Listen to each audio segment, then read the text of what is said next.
On today's Community Wednesday, let's break down the P90.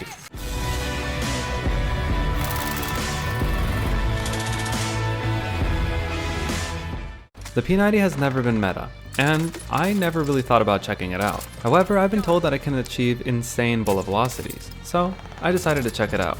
In this build, we'll be using the monolithic suppressor, Forge Attack Retribution Barrel, GI Mini Reflex, Fly Strap Stock, and Stippled Grip. But let's get into the stats, starting with mobility. It has a pretty good ADS time of 220 milliseconds. Its reload and reload times are 3.17 from empty and 2.76 seconds if you leave one bullet in the mag. This is a bit slower than I would like, and with a mag cap of 50, it should definitely be a little bit faster. But for a balanced build, this is okay. Its movement and sprint speeds are in the faster category, but are nowhere close to Cold War and Vanguard SMGs. And its ADS strafe speed is 2.24 meters per second, which is okay. Its sprint out and attack sprint out time though are pretty great at 70 and 170 milliseconds. Its stability is 2T, so it can be used at longer ranges. And with its max bullet velocity being 1,250 meters per second, this can definitely be used for extremely long ranges. And lastly, its rate of fire is 15.15 rounds per second or 909 rounds per minute. So it gets a mobility score of 44. Its recoil is really great, not just for an SMG, but for any weapon. It's a perfect diagonal line, and at the very end, it just starts grouping up. It's extremely easy to get used to, so you can use it up to 80 meters, but if you want to use it further, it's going to be missing a lot due to its aiming stability. So it gets a recoil score of 37. Now for its damage. It has 4 ranges, which means 3 drop-offs. In 250 HP modes, in the first damage range, it's going to be getting an average DTK for headshots and above average for upper torso and lower torsos. However, if you hit limb shots, it's going to be getting a pretty bad TTK. Between 19 and 28 meters, it's not going to be getting a great TTK anywhere.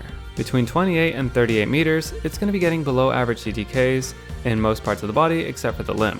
And the same goes after 38 meters. This is expected of long-range weapons. However, this is not really a long-range weapon. It's an SMG. And at those longer ranges, if you hit too many limb shots without getting a headshot in the mix, it will be taking you that whole second to kill. In the second damage range, you can reduce your shots to kill by 1 if you get 1 headshot in the mix. However, you still need to get 10 upper and lower torso shots in order to get this. And even then, it's not going to be viable at all. In 300 HP modes, in the first damage range, it's going to be getting an average TTK for head, upper torso, and lower torsos, while getting a pretty bad limb TTK. Like with 250 HP, 19 to 28 meters, it's not going to be doing great at all. And it's the same again after 28 meters. It's going to be getting a below average TTK for basically everything except for limb TTKs. So it gets a damage score of 37.5. And when we add up all the categories, it gets a final score of 118.5.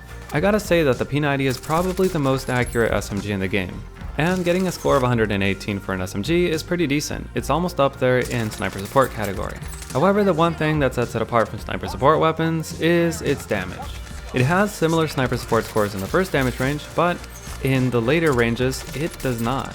And honestly, when I was using this weapon, that's exactly what it felt like. I was doing pretty good up close, but as soon as it got to range, yeah, I was hitting all my shots, but people could just run away and take cover before they could get down. It takes way too many shots to down someone at longer ranges. And I get it, it's not fun to get beamed by someone and just get down without being able to do anything. But it's equally not as fun when you are getting all those shots and they just run away. Or even worse, they just go to cover, pop right back out, and hit you with a few shots from a good assault rifle, and you're down. And if you're wondering why I didn't just make a CQB build out of this, there's really no way to increase its mobility, and when compared to other close range weapons, it just cannot compete. I figured with a bullet velocity like this and recoil like this, and a magazine that can't be changed, I may as well put those things together and use it for its strengths and try to make a decent sniper support weapon. If you would rather have a faster reload time instead of better ADS strafe and sprint out, then switch out the fly strap stock attachment for sleight of hand. I kept switching between these attachments because the fly strap stock really helped when competing against meta SMGs. And of course, sleight of hand lets you get back into the fight much faster, whether it's in close range or longer ranges. But still, the P90 is kinda disappointing. It could be a great sniper support weapon. All they need to do is just buff the damage at longer ranges. If they want to keep punishing you for hitting limb shots, then they could reduce shots to kill by 2 on non-headshot locations. But ideally, they would have the limb shots match upper and lower torso shots, and they would reduce upper and lower torso and limb shots down to 13 shots to kill in 250 HP modes, and 16 shots to kill in 300 HP modes. Because right now there's no real reason to pick the P90. It's kinda slow, and it's basically only really usable in the first damage range. If you're team firing, sure, it can be helpful, but at that point, you may as well just be using a Cold War AK. So that's the P90. Have you used it before, or more importantly recently? And if so, what'd you think about it? And if there's any weapon build or part of the game you want me to break down, let me know. You may see it on the next Community Wednesday. Thanks for watching.